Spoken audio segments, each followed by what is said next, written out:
Hello, আমি অভিক। আজকের নিবেদন ভানগড়। গল্প পাঠে আমি অভিক এবং গল্পের সূত্রধার কাজল। হাই, আমি কাজল। ঘটনাটা আমাদের 4 বান্ধবীর মধ্যেই ঘটে, কিন্তু আমার পরিচয় গোপন থাকলেই ভালো হয়, কারণ আমার পরিবার জানলে আমাকে আর আস্ত রাখবে না। চলো এবার গল্পে আসি। প্রতিদিনের মতো আমি কলেজে যাই। কলেজে গিয়ে হিস্ট্রি ক্লাসে ঢুকে দেখি ম্যাম বলছে বানগড় সম্পর্কে প্রজেক্ট লিখতে হবে, কিন্তু সেটা হবে 40 পেজের, এবং বানগড়ে গিয়ে কিছু প্রত্নতাত্ত্বিক নিদর্শনের ছবি তুলে নিয়ে প্রজেক্ট পেপারের সাথে দিতে হবে, আর সবার ছবি আলাদা আলাদা হতে হবে। এটা নাকি নিয়ম, অর্থাৎ ভানগড়ে যেতে হবে। কলেজ শেষ করে বাড়ি গিয়ে মনে মনে ভাবি, কি করতে যে হিস্ট্রিতে অনার্স নিলাম। এইসব ভাবতে ভাবতে মনে পড়ল যে রিয়াও তো হিস্ট্রি নিয়েছে, তাহলে ও যাবে কি না জিজ্ঞাসা করি। ওকে জিজ্ঞাসা করাতেই বলে উঠল, যেতে তো হবেই। ঠিক হলো সকাল সকাল যাব, কিন্তু বেরোতে বেরোতেই বিকেল বিকেল হয়ে গেল, এবং বেরোনোর সময় আমরা 4 বান্ধবী যাই। দুজনের নামটা আমার ঠিক মনে পড়ছে না, কারণ ওদের সাথে কথা খুব একটা হতো না, তাই নামটা ঠিক মনে নেই। তাই পৌঁছতে পৌঁছতেই সন্ধ্যা হয়ে গেল। সেজন্য আমরা সোজা গিয়ে হোটেলে উঠি, আর হোটেলের রুমে গিয়ে গল্প শুরু করি। আমি বলি, তোরা প্রজেক্টের ব্যাপারে কিছু জানিস? রিয়া বলে উঠল, হ্যাঁ, শুনেছি নাকি ওটা ভূতের জায়গা। হঠাৎ দেখি ওরা দুজনে একে অপরের দিকে তাকালো। তাকানোটা আমার একটু অদ্ভুত লেগেছিল। আমি আর কোনো প্রশ্ন না করে বলতে শুরু করি, জানিস, ভানগড় আগে এরকম পরিত্যক্ত ছিল না। ভানগড় আগে অত্যন্ত শক্তিশালী ও ধনসম্পদে পরিপূর্ণ রাজ্য ছিল। আমেরের রাজা ভগবান দাস 1573 খ্রিস্টাব্দে তার ছোট ছেলে মাধব সিংয়ের জন্য বানগড়ের মহল তৈরি করেছিল। সেখানে তখন ঘন বসতিতে পরিপূর্ণ ছিল। রিয়া, তুই বলেছিলিস না যে ভূতের কাণ্ডের কথা? তো শোন, লোকমুখে শোনা যায় তার মধ্যে সবচেয়ে জনপ্রিয় হল রাজকুমারী রত্নাবতী। লোকমুখে শোনা যায় ভানগড়ে রাজকুমারী রত্নাবতী থাকত। তখন নাকি রাজকুমারীর 18 বছর বয়স ছিল। সে নাকি খুব সুন্দরী, তাই আশেপাশে রাজ্যের রাজার বিয়ের প্রস্তাব আসতেই থাকত। এইসব ঘটনার মধ্যে একদিন রাজকুমারী বাজার দিয়ে যাবার সময় আতরের দোকান দেখে।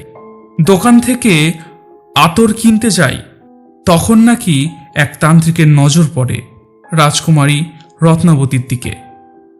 সেই তান্ত্রিক নাকি রাজকুমারীকে পছন্দ করে ফেলে। তারপর রাজকুমারীর আতরে কোনোভাবে কালো জাদু করে, আর সেই খবর নাকি রাজকুমারী জানতে পারে। জানতে পেরে রাজকুমারী রেগে যায়, আর রেগে শিশিটা বাইরে ছুঁড়ে ফেলে দেয়।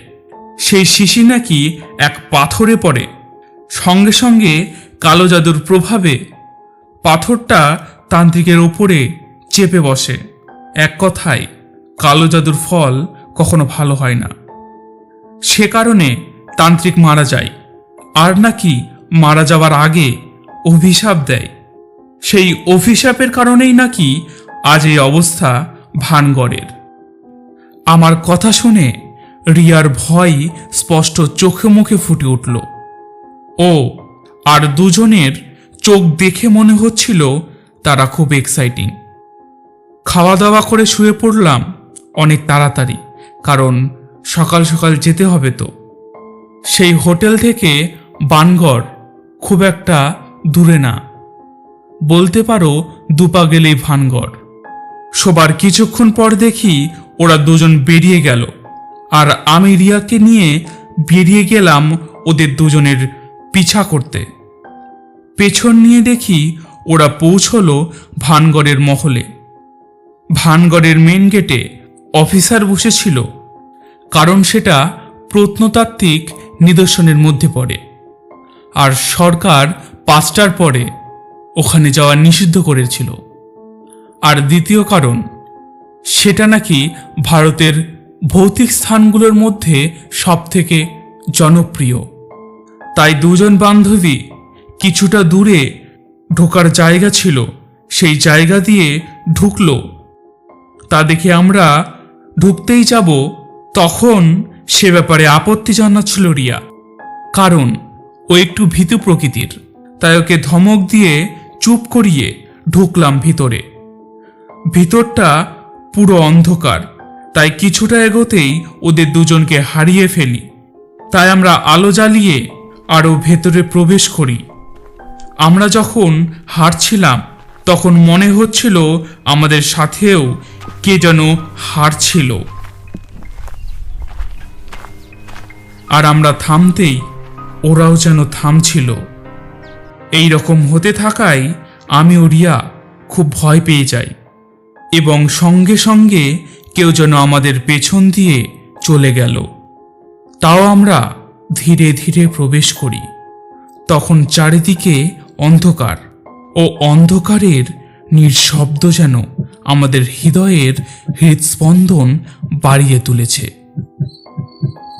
তার সাথে ঝিঝি পোকার শব্দ। তখন আমার ভয়ে শরীরের সব জল ঘামে রূপান্তরিত হতে থাকলো। ঘামের এক এক ফোঁটা জল মুখ বেয়ে থুতনি দিয়ে টপ টপ করে পড়ছে। সেই শব্দও যেন ভয়াবহ হয়ে উঠছিল ঘন অন্ধকারে। তখন আমাদের পেছন থেকে দুজন ধীরে ধীরে পা চেপে চেপে এসে আমাদের কাঁধে হাত রাখতেই আমরা ভীষণ চিৎকার করে উঠি। সেই চিৎকার শুনে ওরা দুজন হাসতে শুরু করে। পেছনে ঘুরতেই দেখি দুজন বান্ধবী। ওরা নাকি অনেক আগে থেকেই বুঝে গেছিল আমরা ওদের পিছন করছি, তাই ওরা এটা প্ল্যান করে। তাই একটু স্বস্তির নিঃশ্বাস ছাড়ি, আর মনে মনে বলি, এতক্ষণ ওরা আমাদেরকে ভয় দেখাচ্ছিল, তাই আরও ভেতরে ঢুকি। অন্ধকারে যতটুকু দেখা যায় ততটুকু দেখে বাইরে যাবার পথে এগোতেই আবার সেম ঘটনা। এবার ওদের দিকে তাকাতেই ওরা বলে উঠল, আমরা কিছু করিনি। আর একটু এগোতেই নুপুরের শব্দে গোটা ভানঘর কেঁপে উঠল। এবার এ কারণে আগের মতো ভয়ে সারা শরীর ভিজে গেল, এবং ওরা তিনজন বলল, চল তাড়াতাড়ি এখান থেকে বেরোই। হঠাৎ পেছন থেকে শাড়ি পরা এক মহিলা ভাসতে ভাসতে আমাদের সামনে, আর তখনই সবাই চুপচাপ।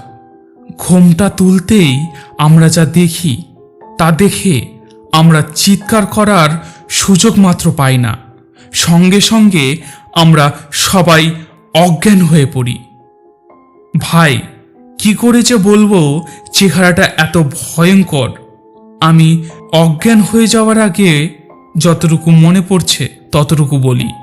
চেহারাটা দেখে মনে হচ্ছিল কেউ যেন পাথর দিয়ে ক্রমাগত বাড়ি মেরে থ্যাতা করে দিয়েছে, আর মুখের মাংসের ফাঁকে ফাঁকে হাড় দেখা যাচ্ছিল।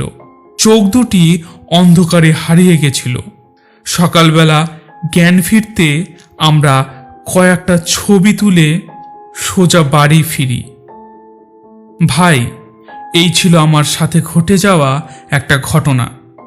ঘটনাটা যদি ভালো লাগে তাহলে পড়ে শুনিও আমাদের চ্যানেলে। ইতি, কাজল ছদ্মবেশী।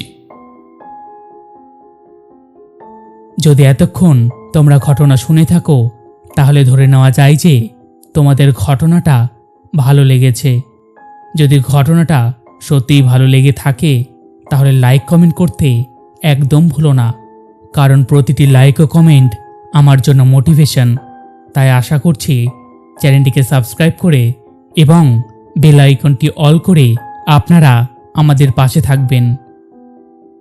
তোমরা যদি তোমাদের সাথে ঘটে যাওয়া কোনো ঘটনা শেয়ার করতে চাও তাহলে ডেসক্রিপশনে গিয়ে দেখবে আমার হোয়াটসঅ্যাপ নাম্বার এবং ইমেল আইডি দেওয়া আছে।